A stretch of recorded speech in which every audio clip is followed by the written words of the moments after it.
लट्टूपुर नाम का गांव था। ये गांव हरियाली से घिरा हुआ, तालाब से चमचकार था और पगडंडियों से बसा हुआ था। पर गांव की सबसे बड़ी पहचान भी उसके लोग, जो खुद को बहुत अक्लमंद समझते थे, लेकिन दरअसल पूरे जिले में मूर्खों का गांव कहलाते थे। गांव के चौपाल पर हर रोज पंचायत लगती, लेकिन वहां जो फैसले होते उन्हें सुनकर दूर दूर के लोग पेट पकड़कर हंसते। जैसे एक बार किसी ने शिकायत की कि उसकी भैंस रात को कम दूध देती है। पंचायत का फैसला हुआ, रात में भैंस को दूध मत दोहना, तभी वो दिन में ज्यादा दूध देगी। और सबने तालियां बजाईं। गांव का सरपंच ही सबसे बड़ा मूर्ख था। उसका नाम था खुर्सीराम। खुर्सीराम हर बात को उल्टा समझता। कोई कहे आज बारिश होगी तो वो आसमान की तरफ देखे बिना कह देता, नहीं होगी क्योंकि मेरी धोती सूखी है। ऐसे ही गांव में 10-12 नामी मूर्ख थे। फक्कड़ रामू, जो गाय को चारा देने से पहले खुद चख कर देखता कि घास मीठी है या नहीं। गोपिया, जो रात में अंधेरे में दीपक जलाकर चांद देखने की कोशिश करता। भुल्लन, जैसे याद ही नहीं रहता कि वो सुबह खा चुका है तो दोपहर को फिर नाश्ता मांग लेता।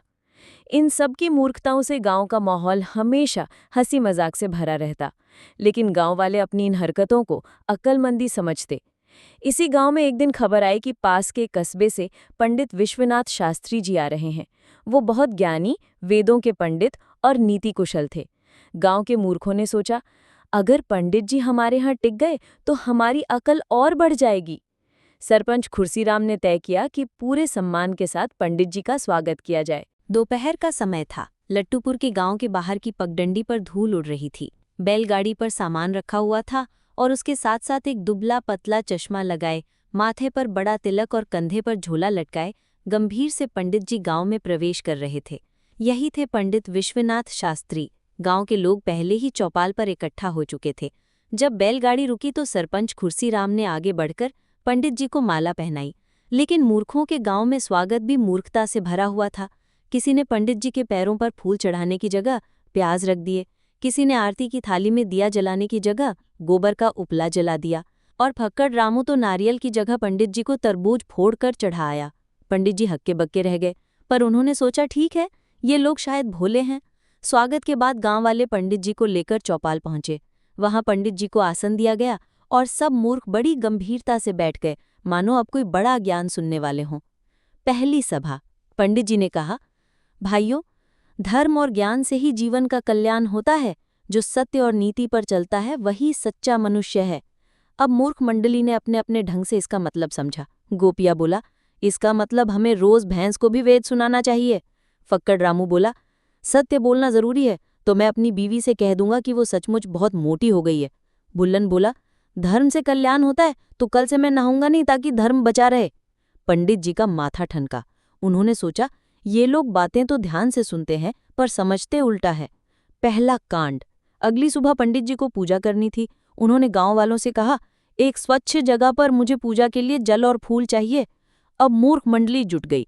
जल लाने को कहा गया तो भुल्लन कुएं पर गया, मगर रस्सी और बाल्टी की जगह वो पूरे कुएं का पानी लाने के लिए मिट्टी खोदने लगा। कहता, अगर पूरा कुआं ही ले आऊंगा तो पंडित जी कभी पानी मांगेंगे ही नहीं। फूल लाने भेजा गया तो गोपिया रात में ही चला गया और सुबह अंधेरे में बगल में पड़े कचरे से पत्ता गोभी के पत्ते तोड़ लाया। फक्कड़ रामू ने सोचा कि पूजा में दूध भी चाहिए, तो वो अपनी भैंस को पकड़कर सीधा चौपाल पर ले आया और बोला, यहीं बैठकर दो लो, बार बार बुलाने की जरूरत नहीं पड़ेगी। पूजा का सारा इंतजाम देखकर पंडित जी का सर घूम गया, लेकिन गांव वाले बहुत गर्व से खड़े थे। पंडित जी ने सोचा, ये तो सचमुच मूर्खों की बस्ती है। अब पंडित विश्वनाथ शास्त्री जी लट्टूपुर में टिक चुके थे। गांव वाले उन्हें रोज सुबह शाम घेरे रहते और ज्ञान पाने की कोशिश करते, लेकिन उनकी अक्ल कुछ अलग ही किस्म की थी। मूर्खों के सवाल जवाब। एक दिन चौपाल पर सरपंच खुर्सीराम ने पूछा, पंडित जी, ये बताइए कि अगर चांद पर आदमी बैठ जाए तो सूरज की रोशनी उसे जला डालेगी या रात का अंधेरा उसे जमा देगा? पंडित जी ने माथा पकड़ लिया। उन्होंने कहा, भाई, ये तो विज्ञान का विषय है, अभी हमारे लिए कठिन है। लेकिन मूर्ख मंडली ने तुरंत फैसला सुना दिया, तो फिर आदमी को आधा दिन छाता लेकर बैठना चाहिए और आधा दिन रजाई ओढ़कर। सब तालियां बजाने लगे। फक्कड़ रामू ने दूसरा सवाल दागा, पंडित जी, अगर गधा गाड़ी खींचते खींचते थक जाए तो क्या हमें गधे को गाड़ी पर बैठाकर खुद खींचना चाहिए? पंडित जी ने झुंझला कर कहा, नहीं, गधे को आराम दो। गोपिया बोला, हाँ वही सही है, गधे को चाय पिलानी चाहिए ताकि उसकी थकान उतर जाए। सारी मंडली ने इसे बहुत बड़ा ज्ञान मान लिया और अगले दिन से गांव के सारे गधों को चाय पिलाई जाने लगी। भैंस खो जाने का किस्सा। एक दिन भुल्लन की भैंस खो गई। वो रोता हुआ पंडित जी के पास पहुंचा। भुल्लन बोला, पंडित जी, भैंस कहाँ गई, कृपा करके ज्योतिष से बता दीजिए। पंडित जी ने समझाया, भाई भैंस को ढूंढो, खेत खलिहान में तलाश करो, ग्रह नक्षत्र से भैंस नहीं मिलती। लेकिन मूर्ख मंडली ने पंचायत बुलाई और फैसला हुआ, भैंस खुद ही पंडित जी से डरकर भाग गई है, क्योंकि उन्होंने कहा था कि ग्रह नक्षत्र नहीं बता सकते। फिर सब लोग पंडित जी पर भड़क गए। आप जैसे विद्वान अगर कुछ न बता सके तो क्या फायदा। पंडित जी बड़ी मुश्किल से अपनी इज्जत बचाकर घर लौटे। कुआं ढकने की मूर्खता। एक और किस्सा हुआ। गांव के बीच एक कुआं था। रात में एक बकरी उसमें गिर गई। सुबह गांव वाले इकट्ठा हुए। सरपंच ने कहा, पंडित जी उपाय बताइए। पंडित जी ने कहा, कुआं पर जाली या ढक्कन लगवा दीजिए ताकि कोई और न गिरे। अब मूर्ख मंडली ने काम शुरू किया, लेकिन ढक्कन कुएं पर लगाने की जगह उन्होंने पूरा कुआं ही ईंट पत्थरों से ढक दिया और बोला, अब कभी कोई नहीं गिरेगा। गांव वाले खुश हो गए कि बहुत अक्लमंदी का काम हुआ है, मगर पानी की समस्या खड़ी हो गई। लोग प्यासे भटकने लगे। जब पंडित जी ने समझाया कि भाई कुएं का मुंह ढकना था, पूरा कुआं क्यों भर दिया, तो मूर्ख बोले, आपने साफ नहीं बताया, गलती आपकी है। शादी की गड़बड़ी। गांव में एक शादी तय हुई। दूल्हा पास के गांव से आना था। पंडित जी ने कहा कि शादी का शुभ मुहूर्तम रात 8 बजे है। अब मूर्खों ने सोचा मुहूर्तम पर सब काम पूरा होना चाहिए, तो उन्होंने 8 बजे से पहले ही दूल्हे दुल्हन को अलग अलग घरों में बिठाकर कह दिया, अब शादी अपने आप पूरी हो जाएगी क्योंकि मुहूर्तम आ गया है। बारात आई तो देखा कि दूल्हा और दुल्हन पहले से ही बैठे हैं और मंडप तो बना ही नहीं। गांव वाले बोले, मुहूर्तम निकल गया, शादी रद्द। बारात वापस चली गई। बेचारे दूल्हा दुल्हन रोते रह गए और पंडित जी को दोष दिया गया। पंडित जी का हाल। अब पंडित जी समझ गए कि ये लोग सचमुच मूर्खों की मंडली है। वे बार बार सोचते, काश मैं इस गांव में कभी आया ही ना होता। लेकिन गांव वाले उन पर इतना विश्वास करते थे कि हर मामले में वही सलाह मांगते। पंडित जी सोचते, अगर मैं भाग भी जाऊं तो ये लोग मुझे पकड़कर फिर से ले आएंगे। लट्टूपुर गांव में एक दिन बहुत बड़ा झगड़ा खड़ा हो गया। हुआ यूं कि गांव के दो बड़े मूर्ख, फक्कड़ रामू और गोपिया, दोनों एक ही पेड़ पर आम तोड़ने चढ़ गए। रामू बोला, ये पेड़ मेरा है क्योंकि इसकी छाया मेरे घर पर पड़ती है। गोपिया बोला, नहीं, ये मेरा है क्योंकि इसकी डाल पर बैठकर मैंने पिछली बार तंबाकू चबाई थी। दोनों भिड़ गए। गांव में हो हल्ला मच गया और मामला पहुंच गया गांव पंचायत में। पंचायत की शुरुआत। चौपाल पर सब इकट्ठा हुए। सरपंच खुर्सीलाम बोला, भाइयों, आज का झगड़ा बड़ा है। पंडित जी इतने विद्वान हैं, वही फैसला करेंगे। पंडित जी पहले तो डर गए। उन्होंने सोचा, अगर सही फैसला किया तो ये लोग उल्टा समझेंगे और मुझ पर ही गुस्सा करेंगे। फिर भी मजबूरी में वो बैठ गए। पंडित जी ने कहा, देखो भाइयों, पेड़ ना रामू का है ना गोपिया का, पेड़ तो भगवान का दिया हुआ है। गांव के सब लोग उसके फल खा सकते हैं। मूर्खों की समझदारी।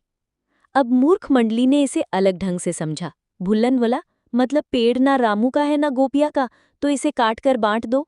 गोपिया बोला, हाँ यही सही है, जब पेड़ रहेगा ही नहीं तो झगड़ा भी खत्म। फक्कड़ रामू बोला, हाँ, और लकड़ी से हम सबकी चारपाई भी बन जाएगी। गांव वालों ने कुल्हाड़ियां उठा ली और थोड़ी ही देर में पूरा पेड़ काटकर गांव में बांट दिया। अब सबने पंडित की जय जयकार की। देखो कितनी समझदारी का फैसला कराया। बेचारे पंडित जी सर पकड़कर बैठ गए। वो सोचने लगे, हे भगवान, मैंने तो कहा था सब मिलकर फल खाओ, लेकिन ये लोग पूरे पेड़ के पीछे पड़ गए। दूसरा विवाद, मुर्गी के अंडे का। इसी बीच गांव में दूसरा झगड़ा खड़ा हो गया। भुल्लन की मुर्गी ने अंडा दिया, लेकिन वो अंडा फिसलकर गोपिया के आंगन में लुढ़क गया। भुल्लन बोला, अंडा मेरा है क्योंकि मुर्गी मेरी है। गोपिया बोला, नहीं, अंडा मेरा है क्योंकि वो मेरे आंगन में गिरा है। फिर मामला पंडित जी के पास पहुंचा। पंडित जी ने गहरी सांस ली और कहा, भाई, अंडा उसी का है जिसकी मुर्गी है। अब गांव वाले सोचने लगे। सरपंच बोला, नहीं, पंडित जी गलत कह रहे हैं। अगर आम पेड़ का फल सबका था तो मुर्गी का अंडा भी सबका होना चाहिए। तुरंत पंचायत ने फैसला किया, मुर्गी रोज अंडा देगी और बारी बारी से हर घर में बांटा जाएगा। बेचारी भुल्लन की मुर्गी अब रोज अलग अलग घरों में उठा कर ले जाई जाती। कभी कोई उसे दाल भात खिलाता, कभी कोई रोटियां। मुर्गी बेचारी पागल सी हो गई और एक दिन अंडा देना ही बंद कर दिया। अब गांव वाले फिर पंडित जी पर बरस पड़े। देखो, तुम्हारे भैंसले की वजह से मुर्गी रूठ गई है। पंडित जी परेशान होकर सोचने लगे, इनसे दूर भागना ही मेरी मुक्ति है। पंडित जी की मुश्किलें बढ़ीं। अब तो हाल ये हो गया था कि गांव का कोई भी छोटा बड़ा मामला पंडित जी के बिना हल नहीं होता था।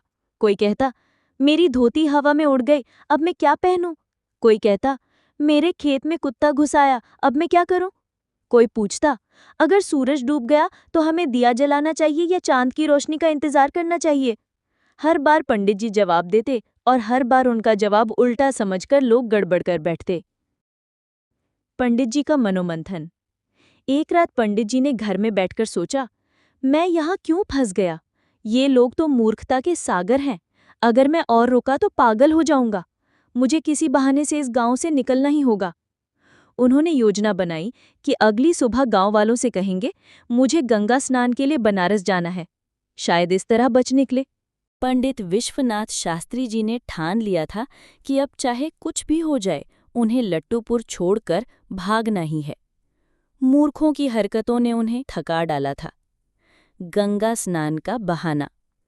सुबह सुबह वे चौपाल पहुंचे और बोले, भाइयों, मुझे 1 महीने के लिए बनारस जाना है। वहां गंगा स्नान करके पूजा पाठ करना है, फिर लौट आऊंगा। गांव वाले पहले तो चौंके, फिर सब एक सुर में बोले, नहीं नहीं पंडित जी, आपको हम जाने नहीं देंगे। अगर आप चले गए तो हमारी अक्ल कौन बढ़ाएगा? पंडित जी ने कहा, मैं जरूर लौटूंगा। लेकिन मूर्ख मंडली ने आपस में बैठक की और फैसला किया, पंडित जी इतने विद्वान हैं, अगर ये बाहर गए तो कहीं कोई और गांव इन्हें पकड़कर न रख ले, इसलिए हमें इन्हें बांध कर रखना चाहिए। और सचमुच उसी शाम को उन्होंने पंडित जी के सामान से रस्सी निकाली और पंडित जी को चारपाई से बांध दिया। बेचारे पंडित जी हैरान, अरे मैं कहीं भाग नहीं रहा, बस गंगा स्नान करने जा रहा हूँ। गांव वाले बोले, हमको पता है आप भागना चाहते हैं, हम मूर्ख हैं क्या? भागने की योजना दूसरा तरीका।